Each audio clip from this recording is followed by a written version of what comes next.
Hello, my name is Brant Hunt. Today is the 29th day of January 2024, and I'm going to be reading another chapter that is tonight, hopefully, of Gerald Macy's works. And I appreciate you being here. And the chapter is going to be entitled called Man in Search of His Soul During 50,000 Years and How We Found It. Sorry, and how he found it. I'm sorry. Let's say it again. This again from Gerald Massey, and this is in his book, which I have right here, which is simply called Gerald Massey's Lectures. And this is one of the chapters again, Man in Search of His Soul During 50,000 Years and How He Found It. When Gregorian was challenged to paint a figure in a picture so that the spectator could see all around it, he overcame the difficulty by arranging a mirror in the back to reflect the other half of his subject. In like manner, we have to get all around our present subject with the aid of a reflector. This is to be discovered in some of the symbolic customs of the prehistoric races. The records of primitive and archaic men are only to be read in the things they did, by aid of the signs they made from before the time of written language and literature. The earliest human sensations, feelings, and thoughts had to be expressed by actions long before they could be communicated in words. Gesture, language, and fetish images originated in this primal mode of representation, and we have now to penetrate the significance of the actions and interpret the types employed in a font indefinitely earlier than that of letters. The performers cannot tell us directly what they mean when so many mysterious things were done. They can only make signs to us on certain matters, and we have to translate their dumb show as best we can. Sir John Lubbock, Lubbock, says the lower forms of religion are almost independent of prayer. But he does not take into account the fact that long before prayer could be uttered verbally, it was performed and acted by means of sign language, which we have to read in ancient customs and primitive memorials of the fact. For example, when a crooked pin is thrown into the wishing well as an invocation to the invisible powers, the bent pen is a prayer made permanent in a visible figure, which is extant among the Egyptian hieroglyphics as the Uten, a twisted piece of metal, signifying a offering. It was as much the sign of prayer as are the clasped hands, or the body crouching down on bended knees, or the supplication in spoken words. We have to read it as we would a gesture sign. It is a sign in gesture language made to unseen powers, whether for good luck or bad. So when the ear was pierced by the worshiper as a religious rite, it was a primitive mode of appeal to the deity as the hearer or judge, like the god Atum, Atum, who was the first hearer in heaven among the Egyptian gods. Fortunately, the primitive races of the world, such as the blacks in Africa and Australia, still continue the customs. Think the thoughts, repeat the rites, employ the signs, erect the memorials, and revere the images that were the finishes of the human infancy. These are preserved even by those who can give no account of their origins in the past or their significance in the present, but who simply and sacredly repeat them as a matter of following the example and treading in the track of their forefathers.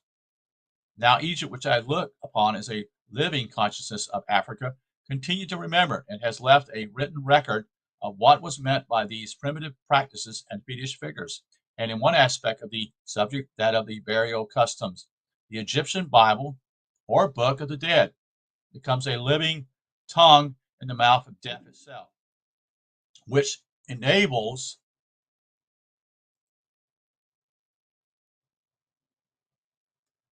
us to interpret the earlier and most ancient typology of the bone caves found in other parts of the world. The Bongo, B-O-N-G-O, and Bedouin, and other inner African tribes that spell B-E-C-H-U-A-N-A, Bedouin, today still prepare their dying relatives for the grave while the body is warm and flexible by pressing the head forward upon the knees, which are bent up against the breast, with the legs flexed upon the thighs. The African custom were continued on the American continent, where they are still extant. The ancient Peruvians, mummies, or perhaps bodies, were similarly, but more perfectly prepared for the last abode on earth. The Comanches, the Pilmas of Arizona, and other red Indian tribes still prepared their dead for burial in the primitive way. Sometimes a net is thrown over the body of the dying, and as the hold on life is gradually relaxed, the net is drawn tightly and tighter until the body is bound up to become rigid in that shape for burial. In this position, the most ancient form of the mummy is still made almost alive, and that was the most ancient mode of burial known on earth. It can be traced back in Europe to the time of the Paleolithian or First Stone Age, and there are data estimates which carry that age and its customs back, that is in round numbers, for some 50,000 years. The custom was common among the most primitive races of the world, including the blacks, again, of the southern hemisphere, whether they committed the mummy to the earth, or like the Tasmanians and Maoris, conceal it in the a hollow hole of a tree. Next, when we learned that the primary model of the tomb was the mother's womb, and this fact is proved by the figures of the Carnes, C-A-R-N-S, and by the tree, the coffin, and the vase with female breasts being types of mythical great mother of life, and when the identity of womb and tomb is indicated as it is by many prehistoric names, and further, when we have compared the images intended for the corpse, we learn for certain that in burying the dead in such a fashion, primitive man was preparing the mummy in the likeness of the fetal embryo, that is a child, very small baby, or child in utero. In fact, he was burying it for a future birth. Interesting, isn't it? Never knew that.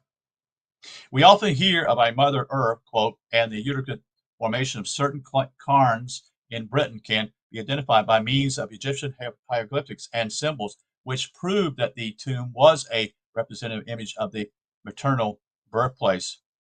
Therefore, the dead, some 50,000 years ago, were buried with the idea of reproduction for another life. This mother mode of the beginning is also shown by the navel mounds of the red men in America. The Nab-Hib-Yoni image of the Hindus, and the nave of the church by the Mam Tor, a bosom-shaped hill, and the Mamsie, M-A-M-S-I-E, a Scottish tumulus in which the dead were returned to the Great Mother, accompanied by various types belonging to the symbolism of rebirth. The Egyptian dead were buried in a Mam Messi or Meshim. Both names literally denote the rebirth place of the mummy. The Meshitim is also European. The ancient Minoan, in which the bones of the dead were preserved, was known as Mishken. Mishken Bele in Brittany is also called Karen Bele, the terms being convertible. We now know that all descent was first traced from the mother alone, who survived as the Virgin Mother in mythology, whose son was her own consort, and the earliest form of that burial place was simply feminine.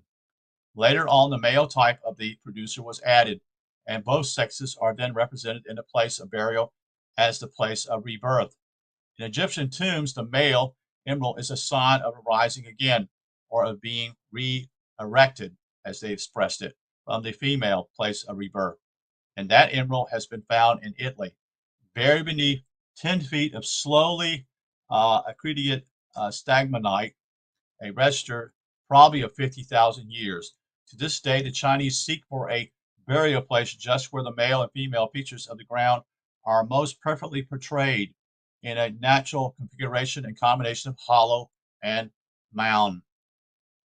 It has never yet been determined by theologians whether the British word "cumbe" (C-O-N-B-E) means a hollow between two hills or the hill itself. Many cumbes are found in valleys, whereas black cumbe is a mountain. The fact is the complete type and it includes both sexes. This teaches us that the cairn was double and that the hollow below was the feminine feature and the mound erected above was masculine. Interesting there too, isn't it? Meaning that basically, if I'm guessing, the hollow would be basically coming from the earth within, and the mound on top would be the masculine. This bisexual type of burial place was continued in Egypt with its well below and conical heap above, building a colossal stone cairn, and the dual type culminates at last in the nave and spire of the church, which perpetrated the same sexual symbols as Arhat or Yoni or Nabhip or Yoni of those benign Hindus who are denounced by our missionaries for their gross idolatry. Give me a break. I'll tell you what, we're so far messed up. We claim ourselves to be quote unquote,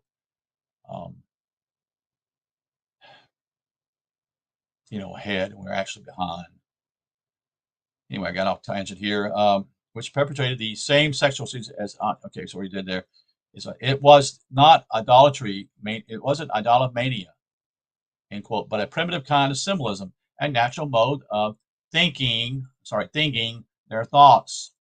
This doubles the proof that the dead were buried with the idea of being reproduced, and this perennial imagery was employed to continue and convey such an idea to the living.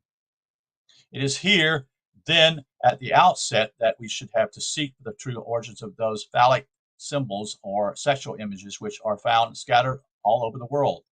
The types of production having been adopted from nature and perpetrated by the primitive builders in all lands as symbols of reproduction for a future life. Such emblems were no more set up at first as objects of worship or provocation of lasciviousness than the earliest races of men went naked on purpose to display their nudity as an incentive to animal desire. Nor was there any abasement of nature in these things, the human status at the time being too primitive even for any fig leaf kind of consciousness or shame induced by clothing. Neither were these monuments at all directly related to the religious sentiment that only comes to inhere with the aspiration for another life and yearning after the second birth. The religious sentiment did not originate in procreation for this life, but in reproduction for the next. And the true sacredness was conferred on the cairns, mounds, navels, and bosom-shaped hills by the burial of the dead. For it is certain that these types of birth, whether found in nature or erected by art, are associated in all lands with the places of burial, or they constitute the sepulchre itself, just as the church is still the burial place, or stands amid the graves of the dead. Hottentot, or British cairns, or Indian naval-mounds, Hindu Dagobots, Irish round towers, and Egyptian pyramids and obelisks with a tipo or female arc as the base, were all erected with one meaning, and each according to the same primitive typology of a resurrection. Quote, going to the stones, end quote, precedes going to church, and the people went to them because their dead were buried in or around these, the earliest shrines. The memorial stones were sacred to the dead from the first, as the latest gravestone is today. Some of the stones were carried from land to land and called the bringers of immortality, in support of my theory that the phallic imagery was perpetrated for symbolic uses and not for direct worship. I would point to the umbilicus or navel type, or umbilical, I should say, in some ways, or navel type, which for aught we not know, to the contrary, may be earlier than the phallic or sexual images, because the navel unites both sexes under one sign. Be this as it may, the primitive mode of sepulchre, the formation of the earliest tomb, together with the monuments reared above, are all founded on the natural organs of the reproductive system. And architecturally, the so-called phallic fate resolves itself into objective imitation of the parts of the human body, which are devoted to rebirth, including the vas umbilicus. Rebirth is the ideal demonstrated by the typical use made of these burial stones and passing the bodies of persons through the various holes and apertures in them at the time initiation into the mysteries, or the transformation of the boy into the man, and rebirth being the fact signified. The serpent-shaped mound was also a tomb, and the living tree a coffin, because the tree and serpent were natural emblems of renewal or rebirth.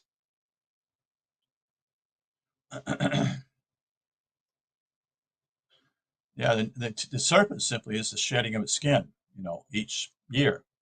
The natural genesis will likewise account for the mythical Great Mother, who was the earliest of all divinities in all lands, being portrayed in the image of the reproducer that unites both father and mother in one person, and who survives today as the Mother-Church.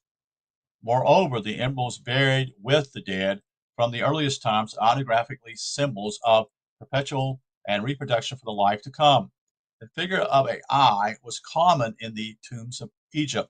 The name of it, Uta, Ut, I guess you say it, Uta, I wouldn't say that, just say Yut, signifies salvation, and to be saved was to be preserved as a mummy, waiting to be reproduced or transformed for another life.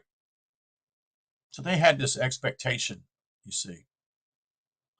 I don't think that that's the expectation of people today. It's interesting.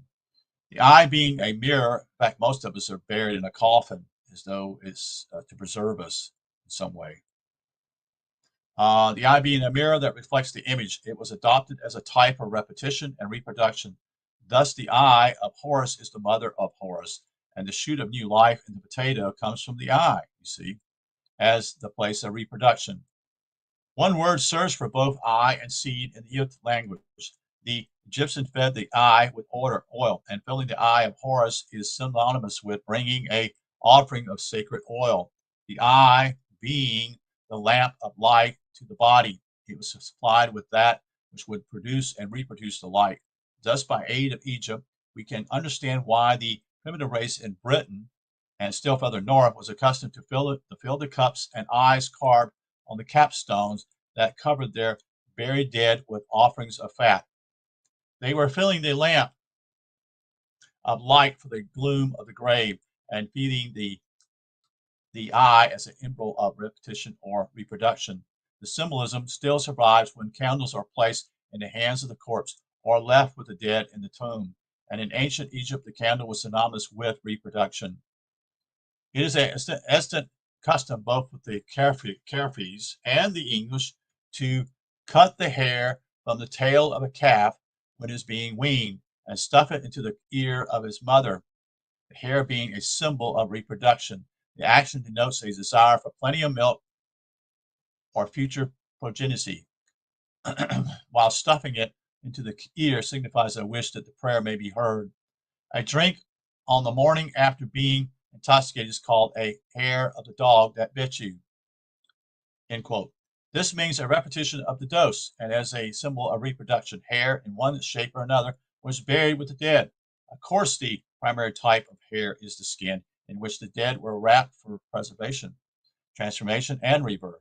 In the Egyptian ritual, the deceased says to his god, quote, "Thou makest for me a skin," end quote. This god is characterized as the, quote, "Lord of the numerous transformations of the skin," end quote, which had become a type of renewal on account of its shedding and renewing the hair. The skin is needed because it has to pass the waylayers who cause annihilation to those who are in the blow. The latter shoe, following the skin, is also a type of renewal and reproduction. As such, it was placed on the feet of the dead, and is still thrown for good luck after the newly married pair. Good luck, meaning plenty of progeny to produce. The horn of the stag or reindeer was likewise a type of renewal, coming of itself, as does the hair of the skin. Hor Apollo tells us the stag horn was a symbol of permanence, because of its annual self-reproduction. And when the Greenlander had suffered from an exhausting illness and he recovers his health, he is said to have lost his former soul and to have it replaced by that of a young child or a reindeer.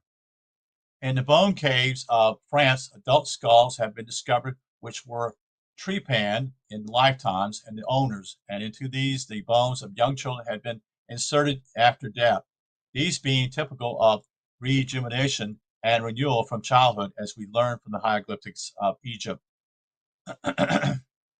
In all likelihood, the dog was the first animal to come under the dominion of man, his earliest 4-foot friend, his primary ally in the work of progress and civilization. He hunted for the men of the kitchen Midlands. He was the guide and guard of man in the Paleolithic age, and he was sacrificed to become the typical guide to the poor cave dweller when they got benign in the dark of death. The bones of the dog have been found buried with human skeletons in very ancient caves of the Pyrenees in Belgium and in Britain, showing that at its period most remote, the dog was looked upon as a kind of a psychopomus, an intelligent shower of the way, I should say, like Sut Anup, the golden dog or jackal of Egypt, and Hermes in Greece, the dog star in the Star of Death, a guide to show the way. Quote, I have provided myself with a dog's head, end quote, says the Egyptian deceased in passing through the 10th gate of Elysium. In like manner, English bishops used to be buried with a dog at their feet in the coffin. They too were provided with a dog's head or a dog to show them the way. Of course, the dog would not have been needed as a typical guide to show them the way if it had not been believed or assumed that there was a way through the dark valley of the dead. This conclusion that there was a door on the other side of the grave, as proved by the types and customs, had been reached by the men of the bone caves in all probability more than 50,000 years ago.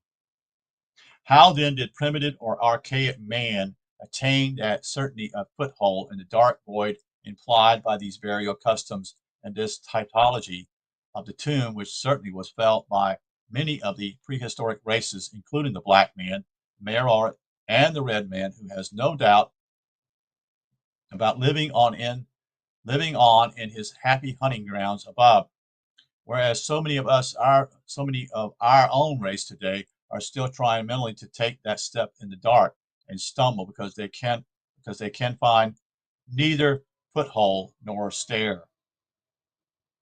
Interesting. The question is not to be answered by supposedly there was any subjective revelation made to primitive man, which showed him once for all that he was an immortal being, formed in the image of God. It has taken me many years of ceaseless research to learn for myself how lowly and limited, but how natural was the revelation made to primitive man. We shall have to grope on our hands and knees at times to read it.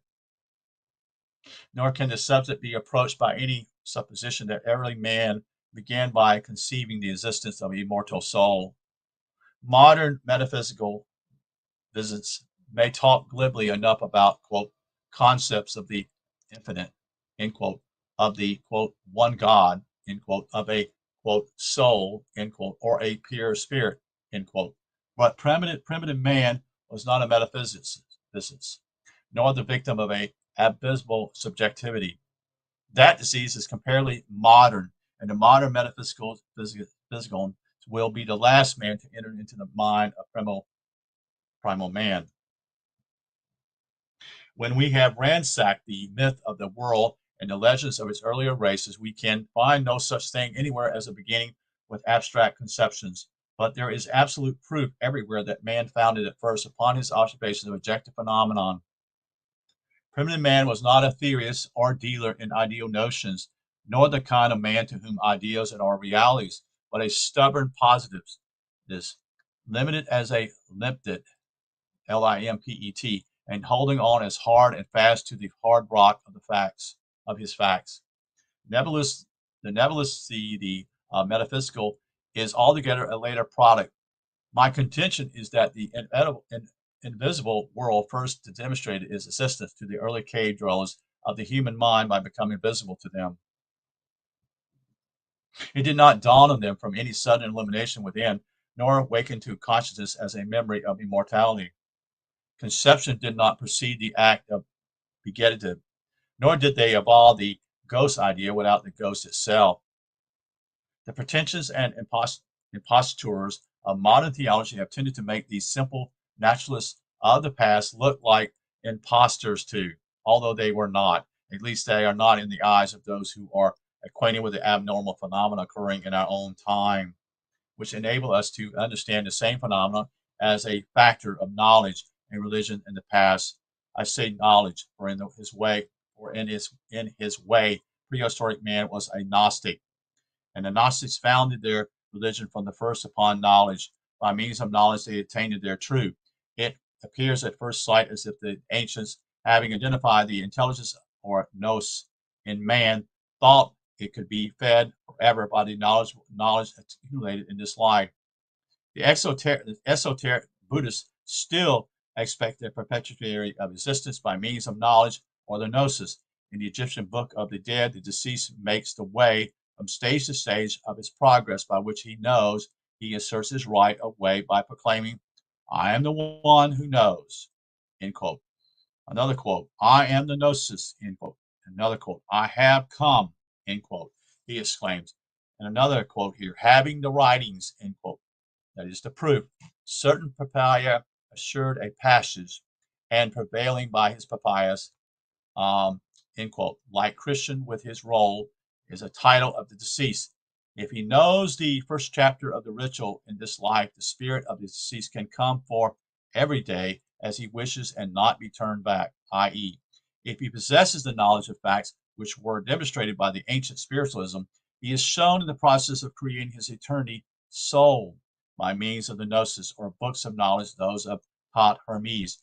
He cries, quote, let me come, let me spiritualize myself, let me make myself into a soul, prevail and prepare myself by the writings of Hermes, end quote. Or the Gnostics. The immortal nature of the soul having been demonstrated in the mysteries, a knowledge of those mysteries was sufficient to ensure a safe passage through the dark of death and a sure triumph over all opposing powers to those who have not the vision. Quote, by means of wisdom, end quote, says the wise man in the Apocalypse, I shall attain immortality, end quote, and to be allied to wisdom is immortality.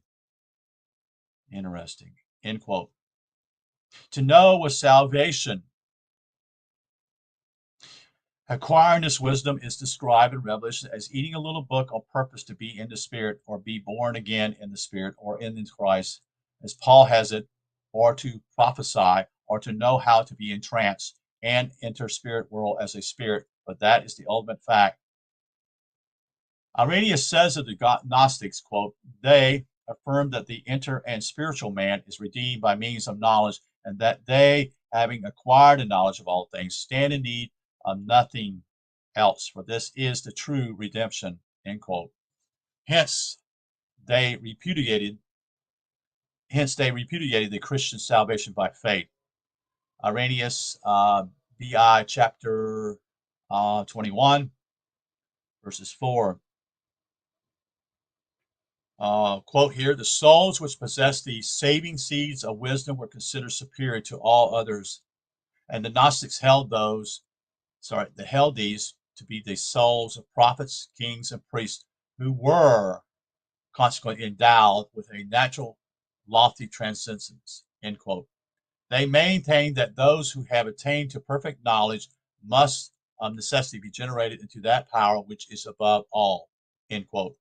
For it is otherwise impossible to find interest within the pleronium, end quote. Irenaeus from BI, guess it's chapter, again, 11, verses 2. In our day, such persons are sometimes called mediums or sensitives. In India, they are the adepts in the most hidden mysteries, but the gnosis by which the deceased in the ritual prevailed over the destroyers of form, the extinguisher of breath, ellipse of the astral shade, or the stealers of memory. These are among the devourers named. The gnosis of redemption and salvation. The gnosis of enduring life was not merely information or knowledge in our modern sense, it was the gnosis of the mysteries, and all that was therein represented them. The ancient wisdom, unlike the modern, included a knowledge of transconditions, from which was derived the Egyptian doctrine of spiritual transformation. This passed on into the Christian doctrine of conversion, and then the fundamental fact was lost sight of, or cast out and done away with.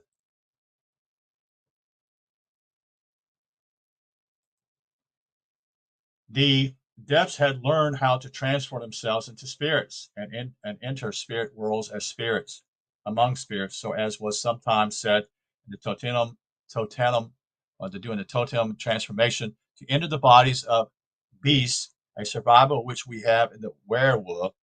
Hermes describes the abnormal or trance condition as a divine silence and the rest of all the senses. He says, quote, it looses the soul from the bodily senses and motions. It draweth it from the body and changes it wholly into the essence of a god. Then says Hermes, quote, the soul cometh to the eighth nature, and having its proper power, it can converse or enter into spiritual intercourse with the powers that are above the eighth nature, end quote. So that's interesting. We have 7. So the 8 is actually the one, and somewhat he's saying here is, a way to, that's how you enter that particular world. You are back in the spirit, so to speak. So Nirvana becomes a present possession to the esoteric Buddhist because in trance he can enter the eternal state. The gnosis, the Gnostic included that mystery of transformation, which was the chant spoken of by Paul when he exclaimed, quote, behold, I tell you a mystery, end quote. We shall not entirely sleep, we shall be transformed, end quote. According to the mystery, that was revealed to him in the state of trance. Again, when he's talking about state of trance, I assume that's when he's on his way to Damascus. That's what I understand. This was a transformation which finally established the existence of a spiritual entity that could be detached more or less from the bodily conditions for the time being in life, and as was finally held forevermore in death.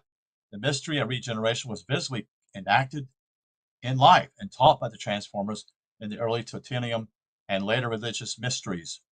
Now, in discussing the origins of religious ideas being in quote, writers as a rule know nothing whatsoever of this rootage in the mysteries of abnormal experience, whereas it is impossible to determine anything fundamental until this dark continent has been explored by those who have adequate knowledge of the facts that were familiar to the primitive races of men, and upon which the Gnostic religions were universally founded.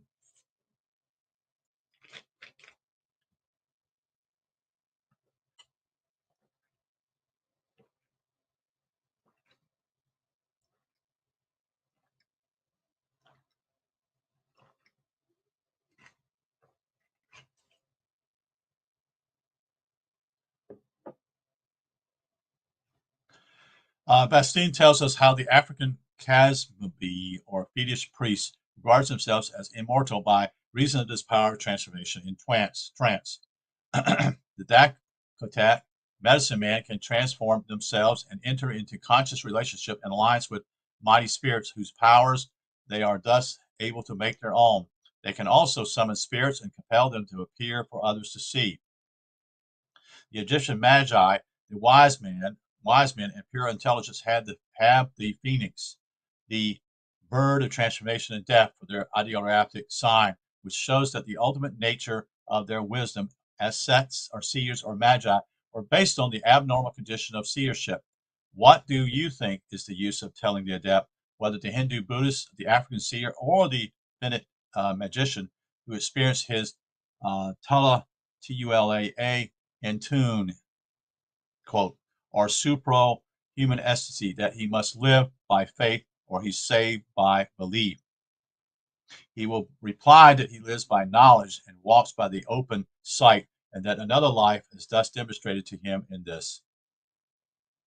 As for death, the practical Gnostic will tell you he sees through it, and death itself is no more for him. Such have no doubts because they know. The Mosaic and other sacred writings contain no enunciation of a mere doctrine of immortality, and the fact has excited constant wonder among the uninstructed. But the subject was not told of old as matter of written precepts, but as matter of fact, it was a natural reality, not a manufactured idealism. It was not the promise of immortality that was set forth or needed.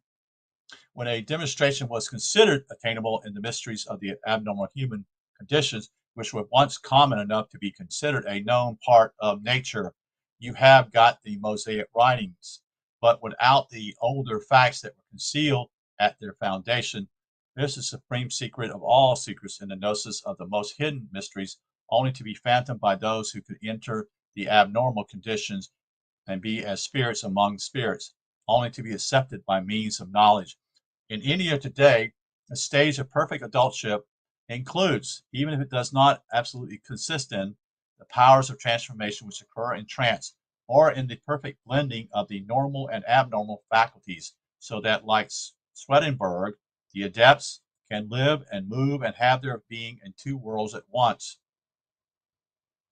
It was by this transformation that our predecessors of thousands of years ago discovered their immortal soul, or length of continuality, through spirit awakening, produced consciousness by various methods of attaining the trance condition, and in this way the dust of death was first set a sparkle, and the gloom of the grave was brightened and grew transparent, with the luminous form of what the Egyptians called the ossified deceased, or the Ka, image of the spiritual self, the glorified Idolin of man, which was visible to their seers in this life. None but a spiritualist can possibly comprehend the customs, practices, and beliefs in the primitive spiritualists in times past. They were genuine interrogators of nature. However, limited their knowledge, but they made much of that which the science of today is inclined to make so little of, or to poo-poo altogether in its ignorance of the value of the prehistoric past of man and the foundations of religious beliefs. Yes, this is the problem with most modern men. They see people in the past as though they're stupid. They see these people doing these certain things as inferior. When the sad part simply is we are the ones that are inferior. That's the truth, folks. It really is the truth. You can have all this modern technology, but you're not in touch with nature. Do you get it? Do you understand that? Modern technology doesn't have anything to do with that, folks. We have missed it because there's always, it seems to be on the outside when it actually is within. Do you ever read by the light of a glow-worm laid on page of a book? I have so read in the dark, and next morning by the clear light of open day, found my tiny lamp had gone out. There was no glow whatsoever. It was nothing more than a little gray worm. My reading must surely have been hallucination, the merest illusion of the night in the face of the common daylight fact, to which every person could testify that the thing did not shine by day. Spiritualism is that little luminous worm which has shone with its tiny lamp divinity lit through all the darkness of the past. Many of the earliest races learned to read a page or two in the book of nature by the light of it. Didn't know that, did you? No, I didn't. I have read some curious leaves by means of this little night light. Yet the non-spiritualist will take up the glowworm in the broad daylight of our age and show the onlookers that it has no lamp, that it never did shine except as a glamour of deception and delusions in the eyes of superstition. For all that we know, it is a glowworm still, which goes on shining through the gloom. By the light of this, we are, for the first time, able to see through many mysteries of the past and make out the features of primitive facts, which have been almost effects or overgrown with fable. Moreover, it has outlived the long night of the past and weathered all the winds of persecution. It shines on which the enlarging luster of ever-growing light, and at last our little glowworms is growing luminous by day. It has a hard struggle for life, more especially during the Christian era, but it would have been strange if that could have been put to death here, which puts an end to death itself hereafter. The earliest known form of the priest and the prophet was the medium or seer. Professor Huxley is quite right in affirming that although he has little use for the fact in his system of interpretation, quote, before a time in Israel when a man went to inquire of God, thus he spoke, quote, come and let us go to the seer, end quote. For he that is called a prophet was aforetime called a seer, end quote. And the Lord might be consulted cheaply in this way, for the small sum of sixpence 3 fathers, they seem to have paid mediums even worse than the world does nowadays. Siberian shamanism is a survival of the most primitive kind of spiritualism, based on the mediumship and abnormal phenomenon. It has no system of religion or ethics, no rituals, precepts, or dogmas, and no definite theology. The shaman can visit the spirit world, and the spirits can come to him, speak through him, or become visible at times through his presence. This is its claim and the sum total of its pretensions. The shaman of the Finns induced a supernormal ecstasy called the Tula, T-U-L-A, Intune, quote, with the ostensible object of becoming, as they phrase it, quote, the likeness of the spirit that is in possession of him, end quote. We now consider that such transformations do constantly occur according to a likeness known to the observers, which was previously unknown to the medium. The Tohunga, or priest of the Mayos, is their medium for spirit intercourse. In Longo, when an adult is about to adopt a new fetish image, the Gango, or priest, mesmerizes the postulate to consult him in his trance condition. He listens to the words uttered by the ecstasy, and then the choice is determined by what the Samut says. The same practices or was as among the Akak men, Indians. One of the Negro methods of treatment, says Bastin, would almost appear to have been plagiarized from animal magnetizers. In their system, it is called Dorsal, D-O-R-S-A-L, manipulation. Its purpose is to be re-isolate the Samabula subject after contact with the Coszumebi, or magician, and as they say, or fear that the superabundance of his magical power should otherwise annihilate the victim or the subject, which looks as if they knew more than we do about matters perplexing us today. For this practice has the appearance of their being consciously engaged in returning some of the vitality of which the person has been deprived in producing the phenomena of the abnormal state.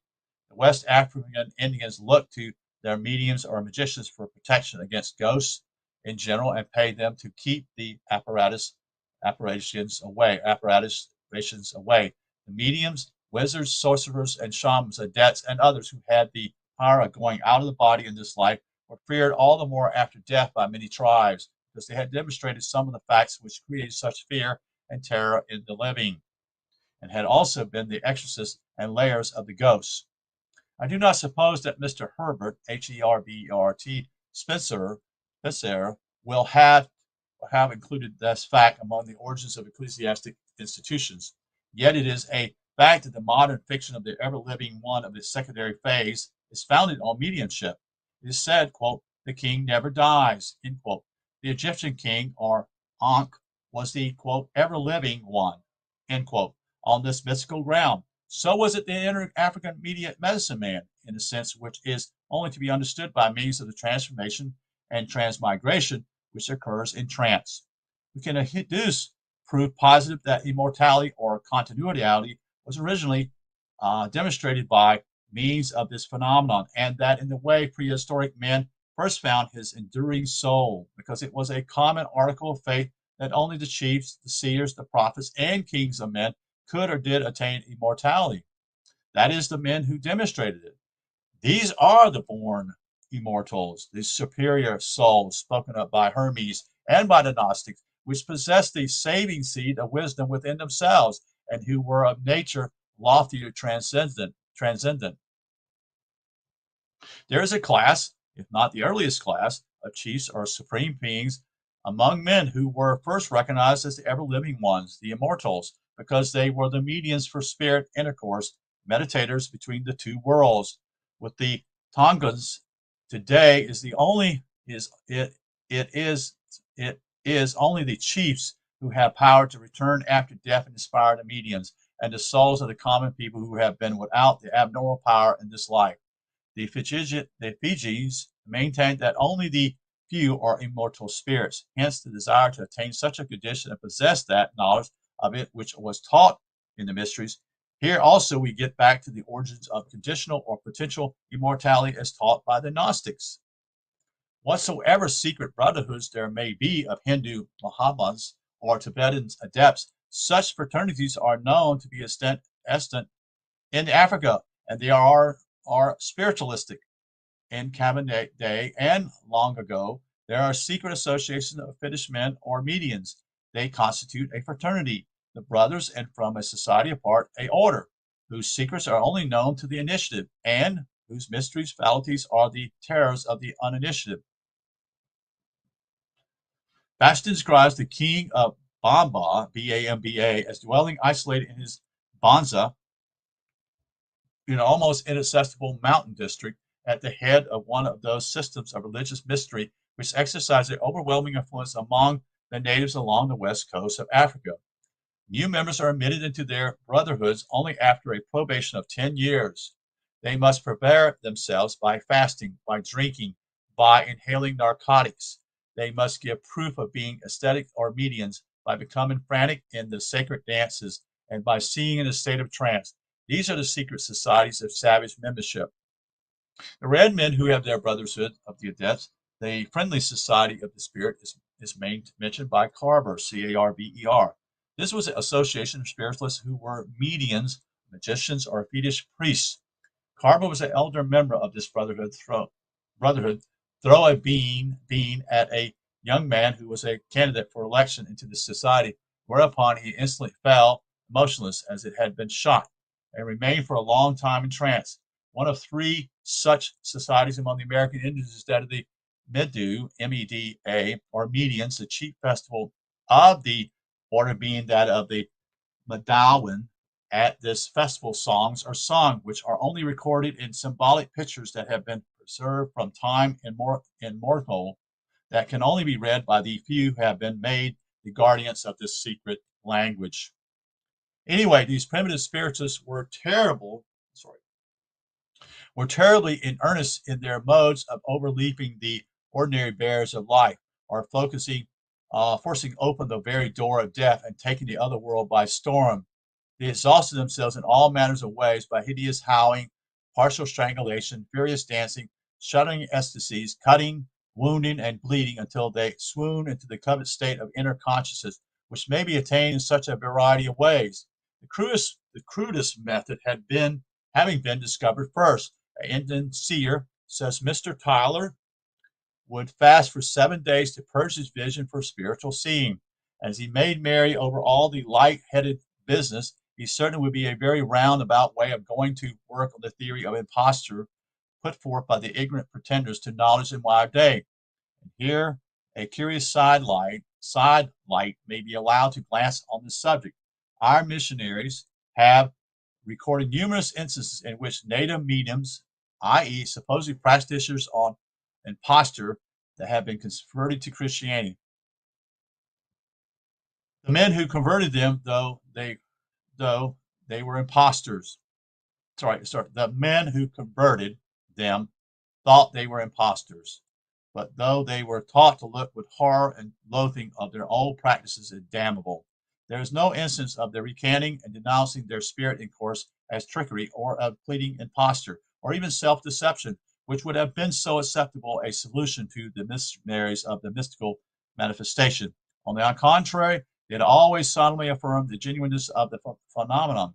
Close observers like Mariner, M-A-R-I-N-E-R, Williams, and Morgenthau strenuously repudiate the theory of imposture. The Zulus say the continually stuffed body cannot see secret things, and the world in general has never shown much faith in fat prophets or poets. It is evident it believes in thinness and suffering as good for them, and has always done its best to empower them with sufficient starvation. It believes in purity by purging. Apollonius of Tyana declares that his power a prophecy was not due to magic or stimulation or the soul, but simply to his abstinence from animal food, enhancing receptacle conditions. There have been many ways of reaching the other world, however, besides starving. We know that the Hindus, the Chaldeans, the Syrians, the Egyptians were acquainted with animal magnetism. The Egyptians and Scythians also made use of Indian hemp for their spiritual sleepers. Indians soothsayers still prepared themselves with a sweating bath for their ecstasy condition, in which the spirits make their communications to the bystanders. The Malayan retires to the desert to fast and pray in order that he may attain the abnormal condition. The Zulu doctor fasts, suffers, castigates himself till he swoons into the state of trance in which he carries on his spirit communication. Aristophanes Whitley ridicules spirit communication, representing the cowardly character of Pesnedia as going to the Necromagna and asking to be shown his own soul, which has long since departed and left him only a breathing body. We also find that Elian has a girt at the Hindu mode of inducing the sacred sleep. He says the followers of Apis have a better method of getting at the spirit world. Apis is an excellent interpreter of futurity. He does not employ virgins and old women sitting on a tripod, nor require that they should be intoxicated with the sacred potion. And the Persian Bahma Yas, the god Ahura Mazda, throws Zarathustra into the clairvoyant trance by giving him some magnetized water to drink.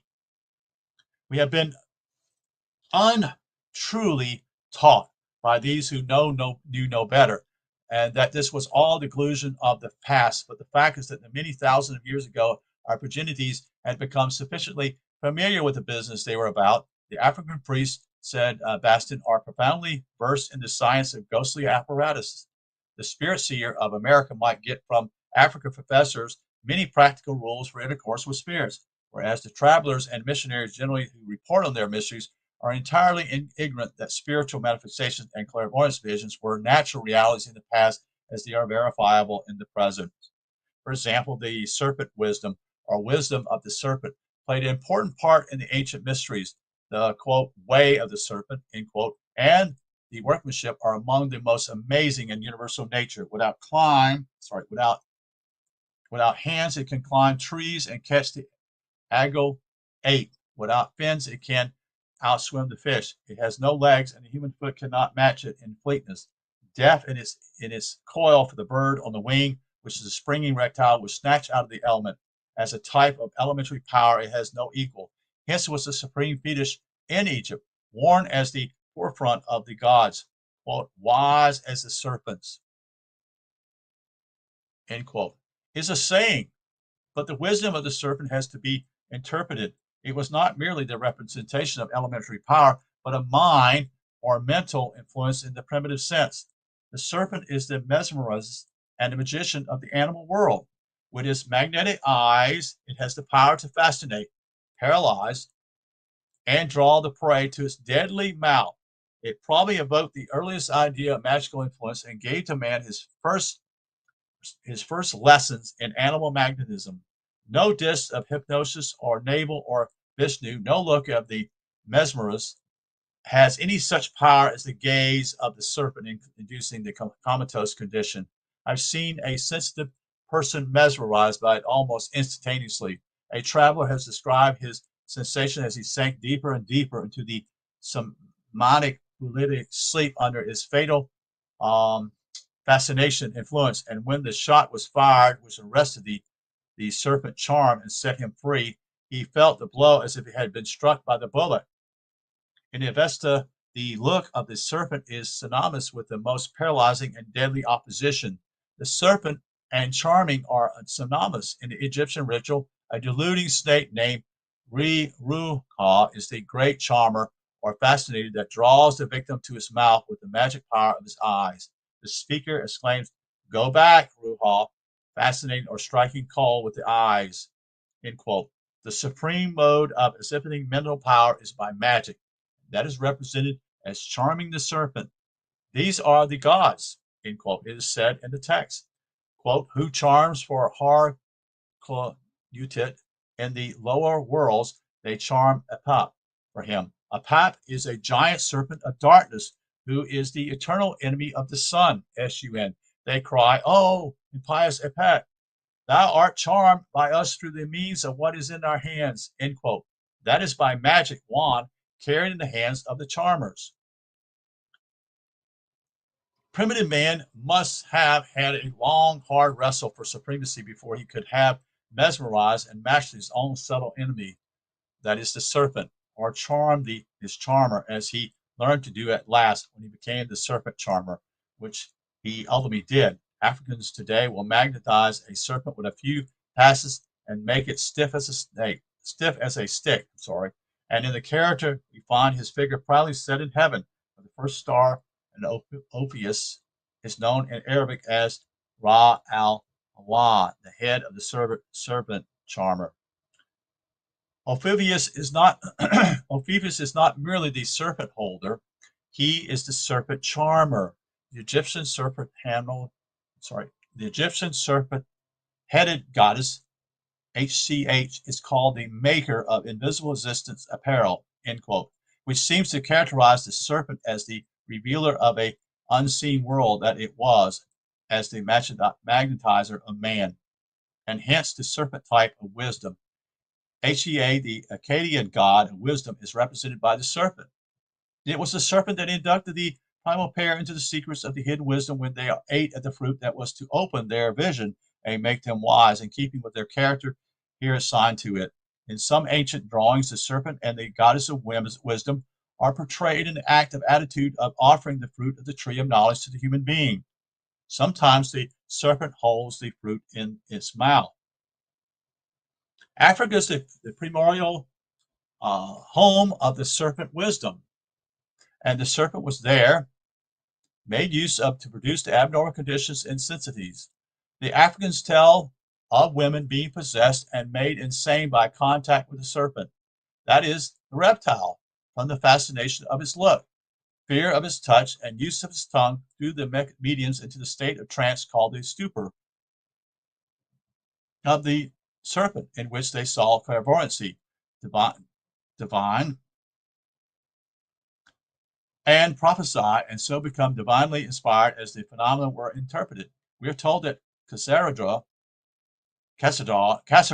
and Helios were prepared for seeing into the future by means of serpents that cleansed the passages of their senses by licking them. In this way, the sensitives were tested and made frantic. Thus, the serpent chose its own oracle and mouthpiece and became the revealer of predetermined nature knowledge. The stupor caused by the serpent sorcerer created a kind of religious awe. An extraordinary effect produced on the mediums were attributed to the supernatural power of the serpent. Those who were found to be greatly affected by it were chosen to become fetish women, priestess, and pythagons. This OBEA cult still survives wherever the black race has migrated, and the root of the matter, which travels have found so difficult to get at. It unearthed at last as a most primitive kind of spiritualism, in which the serpent acted the part of the mesmerizer or magnetizer to the natural summer abuse. Then I personally learned from an initiative in the Voodoo, mysteries. In various parts of Africa, especially on the Guinea coast, the Oracle of the Serpent is a common institution. The reptile is kept in a small hut by an old woman who feeds it and who gives forth the responses when the serpent oracle is consulted. She's the medium of spiritual communication. In HWIDA, the fetish priests are known by a name which signifies the mother of the serpent, end quote.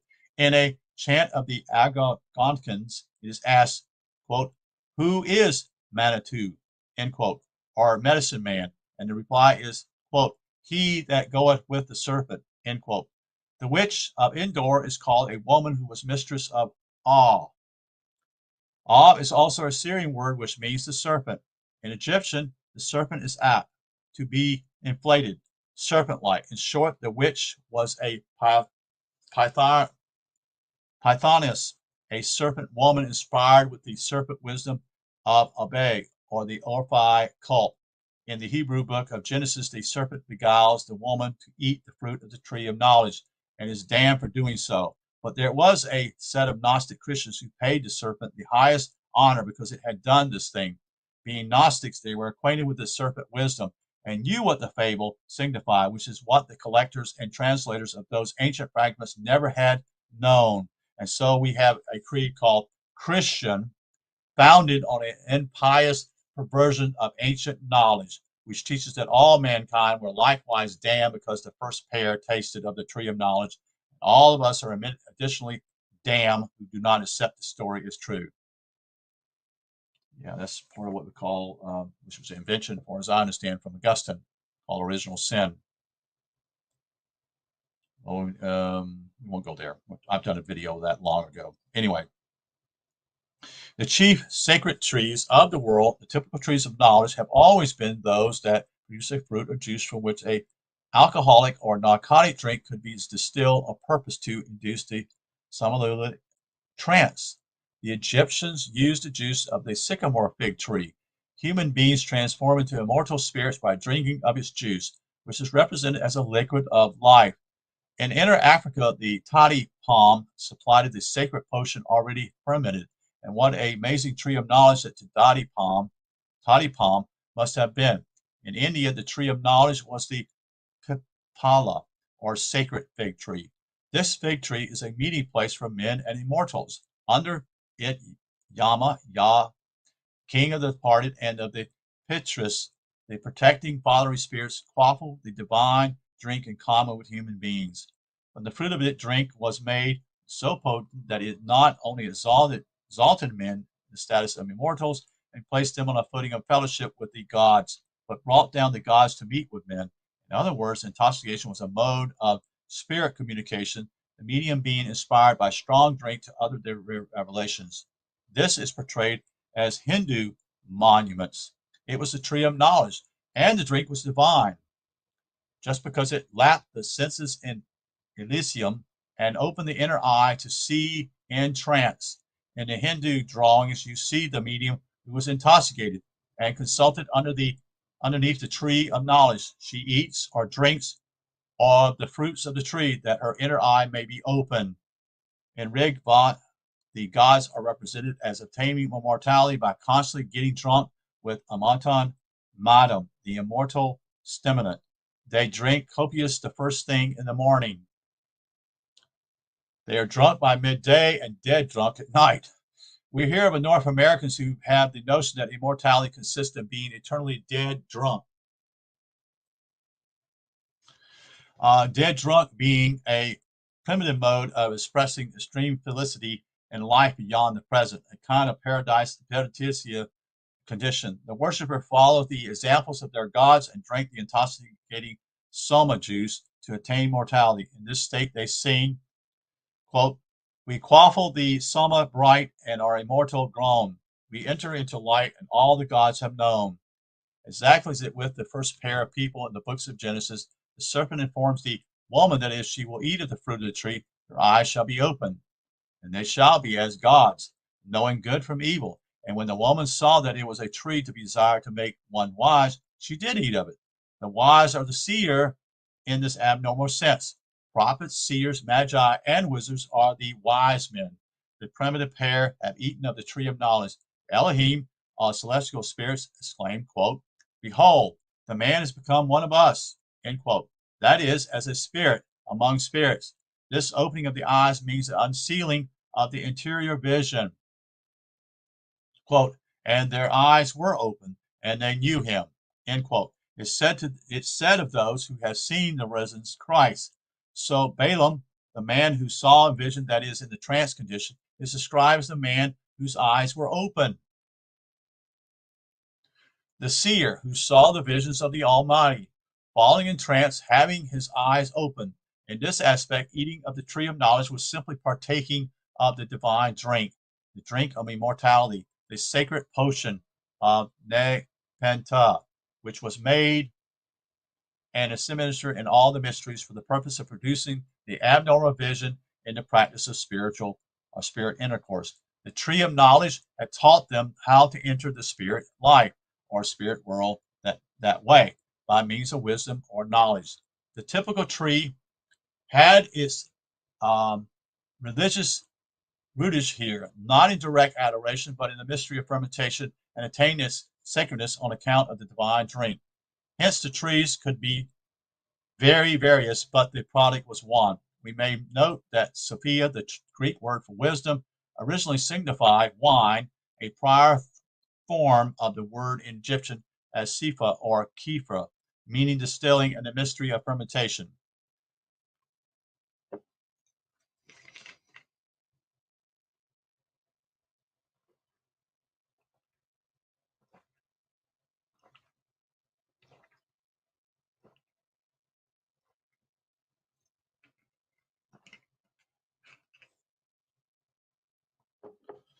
Alcohol and spirits were prominent in primitive spiritualism because they produced abnormal effects. Intoxication was also a mode of illustrating this genius of spirit. The alcohol being a type of a human product. The facts are registered in language. In Sanskrit, Siddhu is the still spirit, and Siddha meaning the spiritual perfected, the Siddhas being the perfect spirit. So in Egyptian, Shita denotes spirits of wine. Shita is the mystery of mysteries, and the Shita was the coffin or sarcophagus in which the dead transformed or were turned into spirits. In the Bacchus mysteries, they also enacted the production of the spirits by means of fermentation, the soul assigned to Seth, S-E-B, who represented the sap of wood in Egypt, or as we now see, the juice of the tree that ferments and produces the alcohol spirit. The drink that made men wise in the mysteries. In the book of Deuteronomy, the Jews are instructed as commanded to spend their savings in drink as an offering to the deity, which shows that intoxication was also a religious rite with them.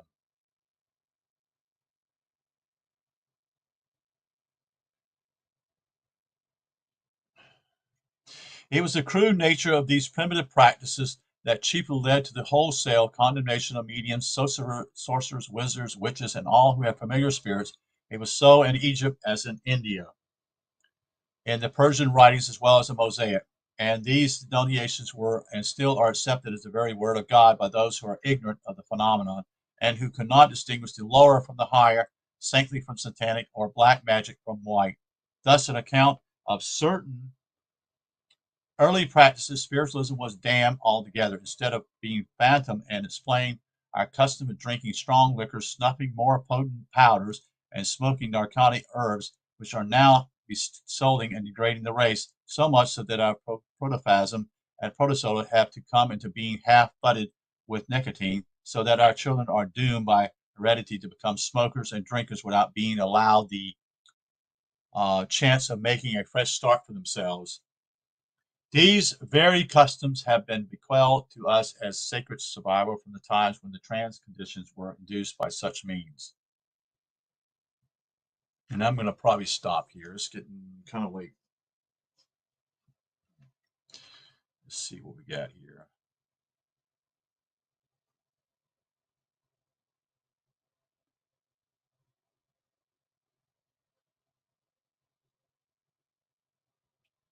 Yeah, I'm going to quit at this point. Pretty tired. It's my fourth show today.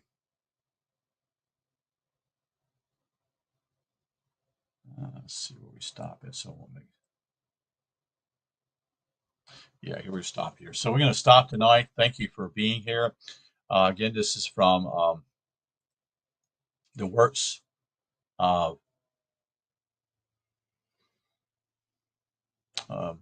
I forgot his name here. Forgot. His name simply is golly, Massey, Gerald Massey. Yeah, it's getting late for me. Gerald Massey, as to say, and Man in Search of His Soul during 50,000 years and how he found it. So thank you for being here. Wish you good night. You take care. Talk to you soon.